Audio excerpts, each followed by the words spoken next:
Gracias por continuar con nosotros aquí en la televisión pública. Y vamos a hablar de un tema delicado porque la violencia de género no solo se expresa en hechos extremos como el doble femicidio cometido por Pablo Laurta, también se gesta en discursos que niegan, que relativizan o que justifican la violencia. Laurta era vocero de Varones Unidos, un colectivo uruguayo que desde hace algunos años promueve la idea de que los hombres, de alguna forma, son víctimas de las mujeres y del feminismo, y que las denuncias por violencia son falsas o exageradas, un discurso que se ha instalado pero que no tiene evidencia empírica que lo respalde.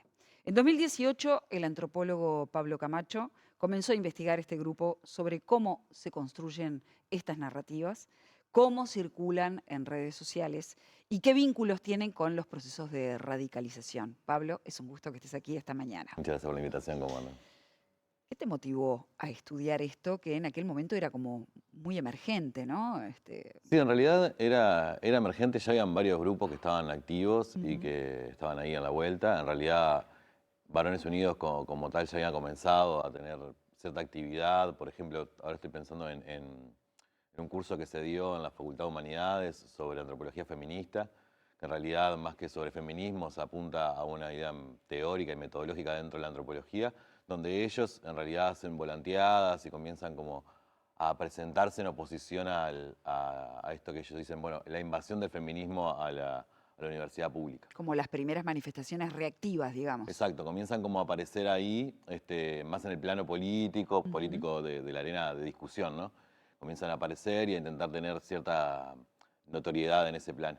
En realidad, cuando yo comienzo a estudiar, lo que quería trabajar era principalmente cómo se manejaban y cómo se iban construyendo estas masculinidades.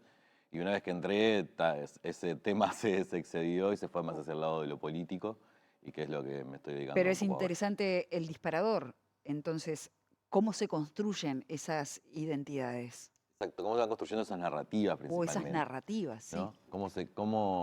Comienzan estos grupos a tener primero más relevancia a nivel político, más relevancia a nivel social, comienzan a tener también más poder y más representación dentro de los espacios políticos de discusión, ¿no? Que yo creo que eso es un poco más que nada lo que comienzan a tener a partir del año 2018, que para mí y para también todo un grupo de personas que trabajamos estos temas es un año como fundante y de mucha importancia, ¿no?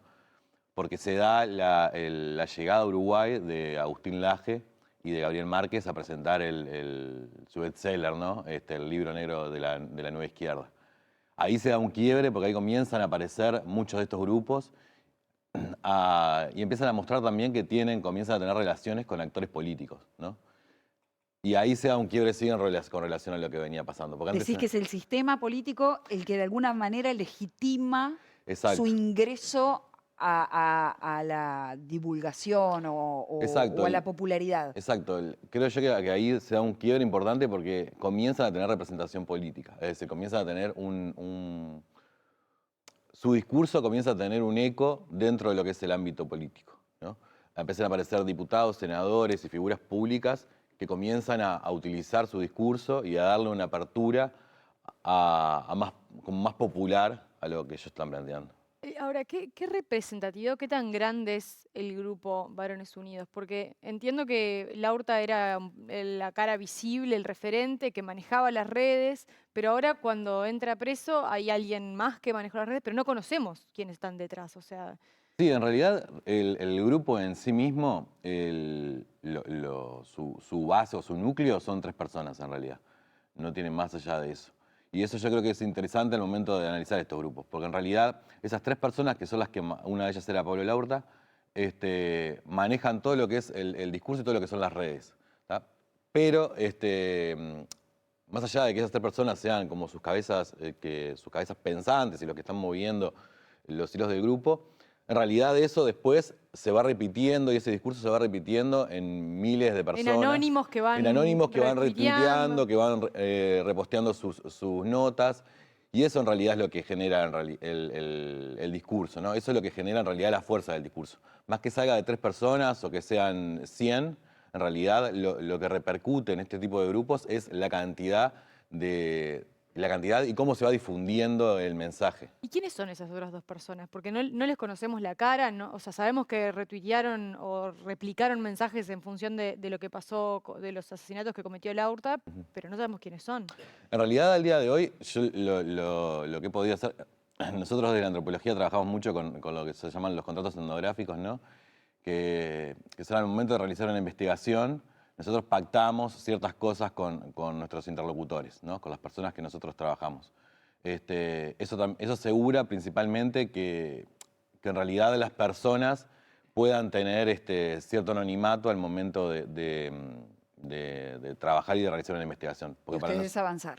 Para nosotros avanzar, exacto. Claro. Porque para nosotros en realidad lo importante en sí y al momento de estudiar estos grupos principalmente no es tanto, bueno, qué personas están detrás, sino es qué es lo que pueden generar este tipo de discursos. Y estamos hablando de profesionales, Pablo, que tienen, por ejemplo, manejo de lo comunicacional.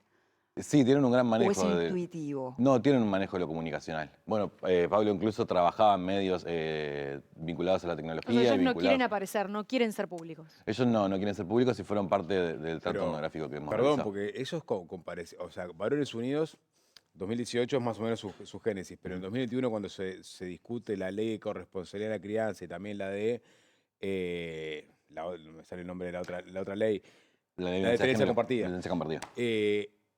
Digo, porque cómo fueron validados discursivamente, pues son invitados, o sea, son invitados, ellos piden para participar de la comisión que estaba discutiendo ambos proyectos, y ahí aparecen sus nombres, se lo puedo dar o no, pero digo, no fue Laurta, pero fueron nosotros dos, claro. Graña y Burch. O sea, digo, porque vos no podés decir, pero ellos estuvieron presentes en esa instancia, dieron su versión sobre los proyectos.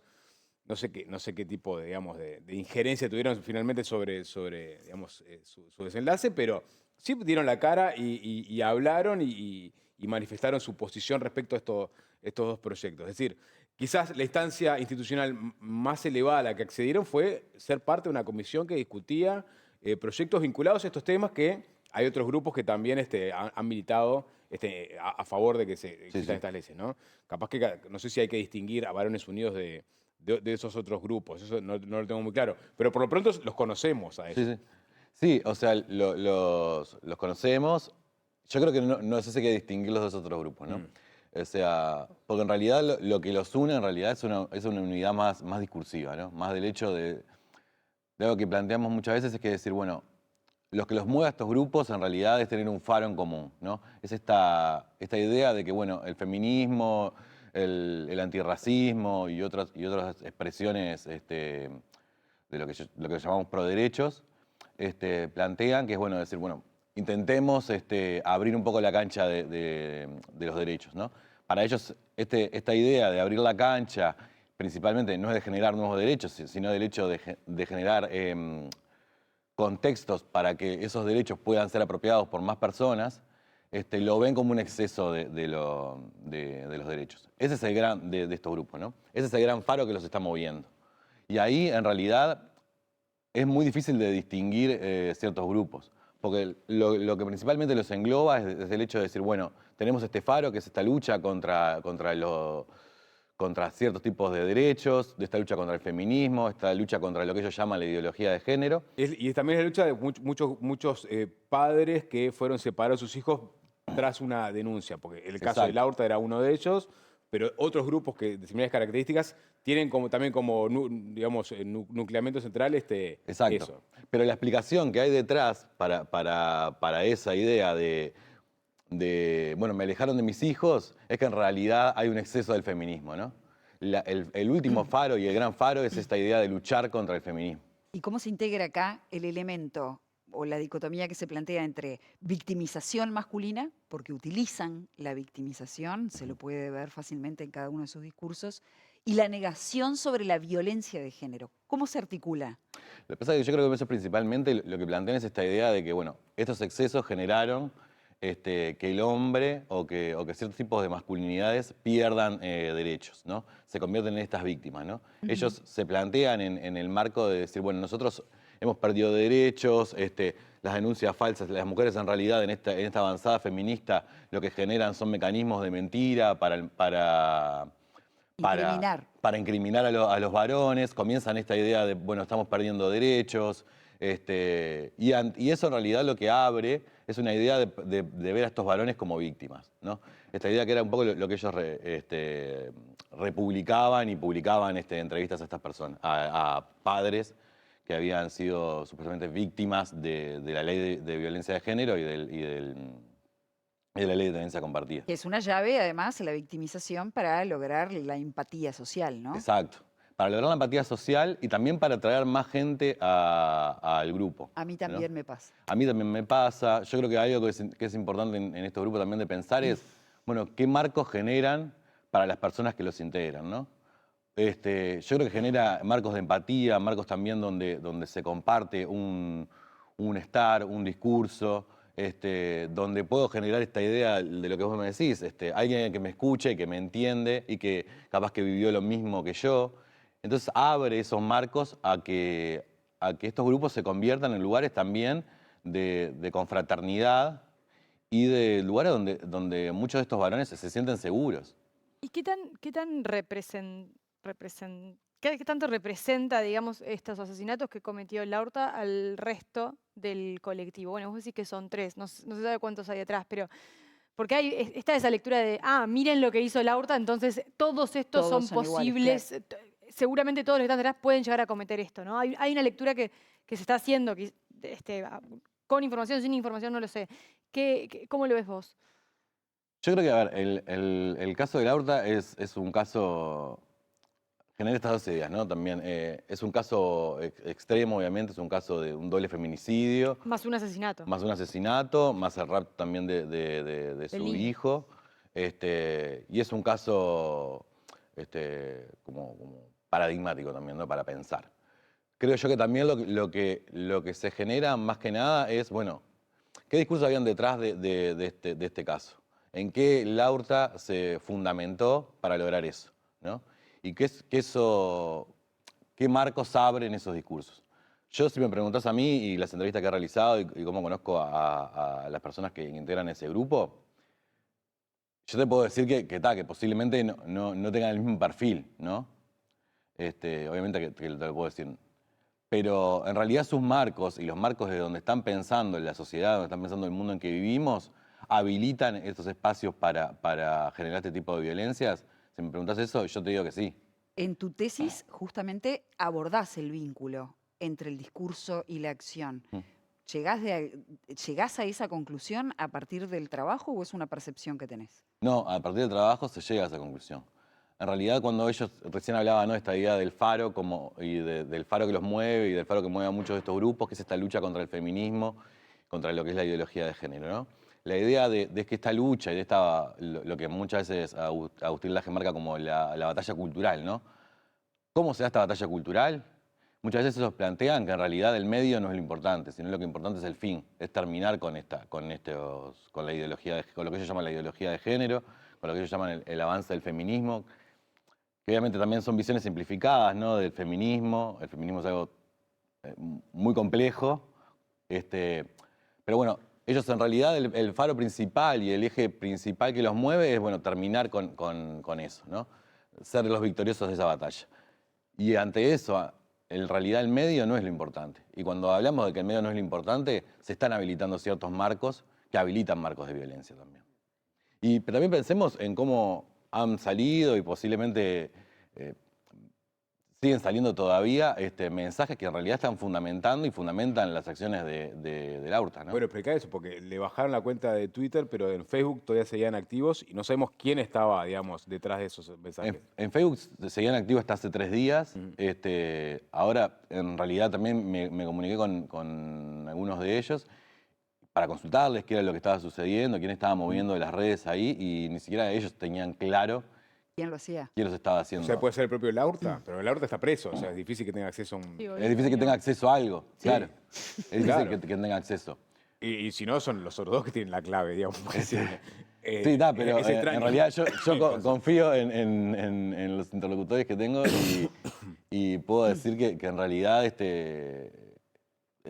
no saben bien qué está sucediendo. Acerca de la conformación de este grupo, me interesa, está claro queda claro, por lo menos en tu tesis, que es un grupo que se forma también por oposición, ¿no? Ujú. Oposición a eso que ellos determinan el discurso de género, Ujú. en fin. Ahora, ¿cuáles son los otros sesgos de este grupo? Si tuviéramos que ubicarlos, ¿son varones de clase media? Explícame con qué coordenadas podés definir a estos varones unidos. Sí, yo creo que son varones, principalmente de clase media, que sí algo que los engloba es esta idea de, bueno, de pensar de que el feminismo los ha perjudicado de alguna manera, ya sea a través de denuncias de violencia, ya sea a través de situaciones de su vida diaria, donde ellos interpretan que desde un rechazo de una expareja o de algo que ha sucedido en su vida, se explica a través de un exceso de las mujeres y del feminismo, ¿no? Varones, clase medias, con ese Ujú. discurso, nivel educativo, ¿eso lo tienen ustedes Sí, mapeado? sí. El nivel educativo en realidad, en este caso y en el caso de Varones Unidos en especial, es un nivel educativo medio, medio alto, o sea, han ingresado a la universidad, son o estudiantes universitarios que han estado vinculados a la universidad. ¿Y a nivel territorial? Y a nivel territorial, principalmente en Montevideo. También por un marco de acción política y porque también Montevideo es un Eran veinteañeros, ¿no? Cuando arrancaron, ¿no? Eran veinteañeros cuando Eran- arrancaron, no todos, pero sí, tenían cerca de 20 años, por ahí aproximadamente. ¿Todos son Todos padres? seguidores de Agustín Laje, por ejemplo, y de Gabriel Márquez. Ujú. Este, ¿Son padres? no, no todos. No todos. ¿Ha No todos. habido casos de, como el de Laurta, digamos, quizás no tan así extremo, con tantos asesinatos, pero que hayan participado, retuiteado, se hayan vinculado con Varones Unidos y te hayas enterado que tuvieran denuncias por violencia, que tuvieran intento de femicidio, denuncias Eh, por violencia doméstica, ¿De personas que lo hayan hecho? que lo hayan hecho, que estén vinculados de algún modo a Varones Unidos y que tengan en paralelo todo, o sea, que estén Sí, sí. investigados en la justicia por hechos de Sí, violencia? incluso ellos mismos ahora está, bueno, últimamente la página había bajado muchas de las notas que estaban en circulación, pero tenían un apartado particularmente dentro de su página donde tenían notas y entrevistas a varones que habían sido denunciados por sus parejas o a varones que según ellos habían sido apartados de sus hijos por situaciones de violencia, donde se estaba replicando todo eso. Esas notas, muchas de esas notas fueron dadas de baja al momento de que me explotó todo un poco esto. Y también el discurso de la organización en el último tiempo se había radicalizado mucho más, ¿no? En los últimos años. Más allá de que el discurso siempre fue un discurso muy vinculado al tipo de violencias, en el último tiempo se había radicalizado muchísimo ¿Pero y más. de femicidios o de intentos de femicidio? No, No. no, eso no. Pablo, Sacando el caso de Morosini, ¿no? Que ellos Claro. obviamente que lo movieron. lamentablemente nos estamos quedando sin tiempo, pero una vez que producís esta tesis, hay un trabajo elaborado por un equipo, en fin, ¿qué legitimación institucional puede evitarse de este tipo de grupos mediante el sistema político? Es decir, ¿cómo fue recibida esa tesis en la academia, en el sistema político? No sé si accedieron a la misma y a partir de ahí la tomaron como un insumo para prever cosas. No pasa mucho en nuestro país que la academia sea tomada en cuenta, pero capaz que en este caso sí. Bueno, en realidad nosotros, y cuando hablo de nosotros hablo de un equipo de investigación un poco más grande, donde somos varias personas las que estamos trabajando en estos temas, desde el año 2018 por lo menos hasta ahora, que venimos trabajando en conjuntos de la Facultad de Humanidades, de la Facultad de Ciencias Sociales, la Facultad de Comunicación también. Venimos haciendo como un seguimiento no solamente de Varones Unidos, sino de una amplia gama de actores políticos y de grupos que hay en nuestro país. Y en realidad repercusiones políticas hemos tenido bastante pocas. Pero los han llamado frente a un caso, porque ahora estamos hablando de esto porque hubo un caso que explotó todo y que hirió al país y a Argentina, en fin. Pero ustedes advierten claramente Sí. sobre la legitimación institucional de discursos de esta naturaleza. Entonces yo digo, hubo reacciones del sistema político o académico diciéndole, a ver, mostrame tu tesis, a ver en qué se basaron para esto, cómo podemos evitarlo. Mira, esto va a sonar un poquito egocéntrico, pero desde que publiqué la tesis en el 2021, en realidad esta es la primera vez donde tengo como un acceso masivo a poder sacarla hacia afuera y discutir estos temas. No por un tema de que no se haya presentado en lugares, no por un tema de que no haya intentado contactarme con cosas, ni siquiera nosotros hemos intentado salir hacia afuera porque lo intentamos hacer, intentamos buscar espacios donde poder compartir tanto mi tesis como otras tesis y de otros investigadores e investigadoras que están trabajando estos temas.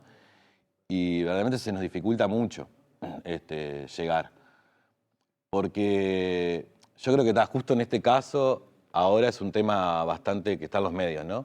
Que explotó y todos estamos mirando hacia Varones Unidos, ¿no? Y en realidad hay una gran cantidad de otros grupos que también están trabajando, que también están activos y que en realidad no estamos mirando. Y eso creo que demuestra un poco de cómo a veces los medios y la opinión pública se mueve también, ¿no? Cómo en realidad nos estamos moviendo en esto del golpe, ¿no? Estamos hablando ahora de este tema porque en realidad nos golpeamos. Y una pregunta que nos estamos haciendo nosotros en la interna de nuestro trabajo es, bueno, ¿qué va a pasar cuando pasen los 5 minutos de fama de ahora que estamos charlando estos temas? ¿Qué va a pasar porque estos grupos van a seguir activos? Porque hay actores políticos que replican este discurso. Y en realidad sigue manteniéndose un poco el contexto discursivo para que esto vuelva a ocurrir. Capaz que en una de esas Uruguay madura y empieza a usar la evidencia científica para aplicarla a la política pública. Ponele que puede pasar. Ojalá que sí. Gracias, Pablo, por haber venido No. esta mañana. De verdad, es un aporte importante. Muchas gracias a ustedes por el espacio. Nos vamos con Pirna.